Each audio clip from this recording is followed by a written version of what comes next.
Bem-vindos à segunda parte de A Arte da Guerra, desta vez para, continuando em cenário exatamente de guerra, pedirmos ao embaixador que nos diga como é que tem observado o andamento dessa outra guerra, quase esquecida, um quase, muito entre aspas, que é a guerra entre a Rússia e a Ucrânia.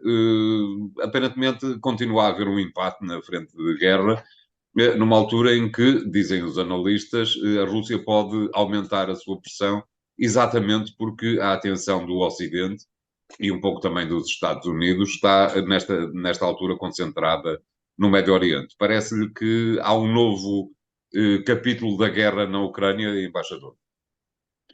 É óbvio que a guerra no Médio Oriente obscureceu, de certa maneira, a questão da Ucrânia, que estava, digamos, na primeira linha das nossas preocupações e dos nossos debates. E, por outro lado, no fundo, ela coincidiu com um certo cansaço que se estava a verificar na comunidade internacional relativamente à questão russa na Ucrânia. Eh, Nós constatamos que, em particular nos Estados Unidos, que é onde o principal debate se passa, quer no plano político relativamente ao Médio Oriente, quer no plano financeiro relativamente ao Médio Oriente e à Ucrânia, nós verificamos que, como a guerra da Ucrânia acabou por cair no debate orçamental americano, certos setores dentro do Partido Republicano mais radicais, no momento em que há uma luta pela liderança institucional do Congresso americano, que estavam, digamos, muito reticentes na continuidade do apoio à Ucrânia, aproveitaram, de certa maneira, esta confusão para colocarem a Ucrânia, digamos, ligada à questão de Israel, num sentido que desfavorece a Ucrânia. E Zelensky tem consciência objetiva disso, e, portanto, todo aquele protagonismo mediático que nós víamos todos os dias, Zelensky e a questão da Ucrânia, desapareceu um pouco, digamos, a indignação que muita gente mantinha relativamente à questão ucraniana também de certa maneira, amorteceu. E Zelensky tem consciência disso. E, portanto, a única maneira de compensar isso seria no terreno. E no terreno, o que é que nós vimos? Nós vimos da parte da Rússia uma tentativa de atuar naquilo que tinha sido a contraofensiva ucraniana, na parte sul, em Avdiivka, e a Rússia aparentemente fez aí uma ação forte, uma ação que, ao que parece, lhe custou muita gente. Estamos a falar de milhares e milhares de soldados. Não sabemos ainda com que consequências no plano objetivo das posições no terreno. E, por outro lado, a Rússia demonstra na zona, uma zona que falámos muito durante anos, durante meses, que era Bakhmut, a Rússia demonstra que saiu das posições entrincheiradas que tinha criado em Bakhmut para fazer uma ação ofensiva. As ações ofensivas russas têm-se dado conta que são extremamente penosas para a própria Rússia, isto é, morre imensa gente. É um tipo de ação militar em que a Rússia está, neste momento, a confrontar-se com a circunstância de a Ucrânia já ter mecanismos de defesa, nomeadamente em matéria de mísseis de curto e médio alcance, muito fortes. E a Ucrânia tem já os famosos HATCAMs americanos, como já tinha os HIMAR, como tinham vários outros tipos de mísseis, e está neste momento a dar mostra da sua capacidade de atuação. No plano, eu diria, terreno, as coisas estão mais ou menos empatadas. É uma guerra muito dura, é uma guerra que entrou, como nós aqui tínhamos falado, na fase do inverno, que torna muito difícil a deslocação de tropas terrestres e, portanto, vive-se muito dos ataques à distância, dos mísseis, dos drones e dos ataques à distância. É uma guerra que já causou, vale a pena lembrar, fazemos uma comparação, causou desde que começou há um ano e meio, 9.600 civis. É muito curioso pensarmos que em 15 dias na faixa de Gaza já há 8.300 civis mortos.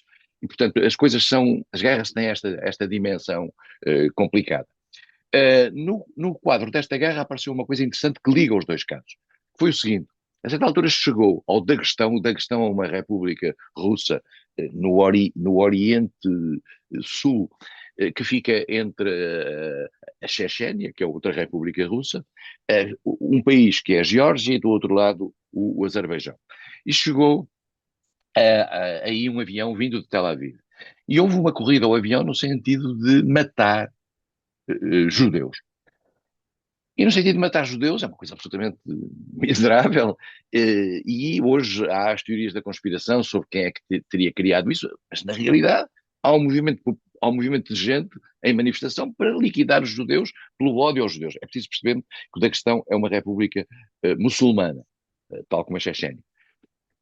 Portanto, estamos aqui com um afloramento de um antissemitismo praticamente primário, digamos, ao nível dos piores exemplos da história. Mas eu, em Sim, relação que ao na antissemitismo, Rússia, inclusivamente, peço desculpa por interromper, que na Rússia tem fundamentos históricos muito cavados na sociedade. embora na Rússia haja muitos judeus, Exatamente. e há setores russos onde há muitos judeus. Mas eu agora, porque isto tem sido muito confundido na comunicação social, eu gostava de dizer uma palavra sobre a questão do antissemitismo. O antissemitismo, portanto, é um movimento histórico de perseguição dos judeus. Nós somos aqui em Portugal, digamos, um exemplo do antissemitismo quando os judeus foram obrigados a sair de Portugal. Portanto, hoje é condenado pela comunidade internacional, e isso foi naturalmente sublinhado com a questão do Holocausto, digamos, o caráter Desumano. de crime, desumano de crime, que é o antissemitismo. Mas uma coisa é o antissemitismo, outra coisa é o antisionismo, Certo. que é uma questão diferente. O sionismo é uma teoria internacional que deu origem ao Estado de Israel e que, na sua leitura mais radical, propõe que aquela zona seja uma zona só para os judeus e que os palestinos que ali vivem, os que já saíram, os outros deviam sair agora, e portanto que aquilo devia ser uma zona só para judeus. O sionismo, em 1975, foi condenado nas Nações Unidas como equiparado ao racismo. Na altura tinha muito a ver também com o apartheid da África do Sul, etc. Portugal, aliás, votou a favor dessa resolução. Depois disso, digamos, o debate amorteceu um pouco nessa matéria. Agora, há uma questão que nós temos que. Eu sei que às vezes isto não é muito simpático para os ouvidos ocidentais em particular. É que, se falamos em antisionismo, também temos que falar de islamofobia. Isto é, o ataque aos muçulmanos. E não podemos dar ao antisionismo um estatuto de dignidade, para além do aspecto histórico, de superior àquele que nós devemos condenar, que é a islamofobia, que é a perseguição dos muçulmanos. E, portanto, nós sistematicamente, as coisas não têm o mesmo paralelo, mas têm que ter, no plano humano e no plano do direito internacional, a proteção do Islão e daqueles que seguem o Islão tem que ser idêntica àqueles que seguem o judaísmo. E por isso mesmo é que isto deve ser feito com duas salvaguardas. Quando o judaísmo passa à ação mortífera, como acontece hoje, por exemplo, na faixa de Gaza, deve ser condenado. Quando o islamismo passa a ações terroristas, como aconteceu por parte do Hamas, ou como acontece em várias partes do mundo, com ações terroristas que se reivindicam da lei islâmica, deve ser condenado. O que não significa que aqueles que seguem o Islão ou aqueles que seguem a lei judaica devam ser perseguidos. Temos que perceber que os extremos é que têm que ser condenados, não necessariamente os princípios. E nos princípios, os islâmicos devem ser tão protegidos como os israelitas. Diria, a última questão nesta parte, embaixador, diria que o sionismo é o extremismo da religião hebraica, ou da É um sociedade processo, hebraica. é uma espécie de leitura filosófica que dá lastro ao extremismo. Não é necessariamente o sionismo que provoca o extremismo, porque pode-se ter a noção de que o futuro do povo de Israel é na Palestina e naquela zona e que não deve haver ali palestinos, mas não ter necessariamente uma leitura, digamos, cruel relativamente a quem ali vive.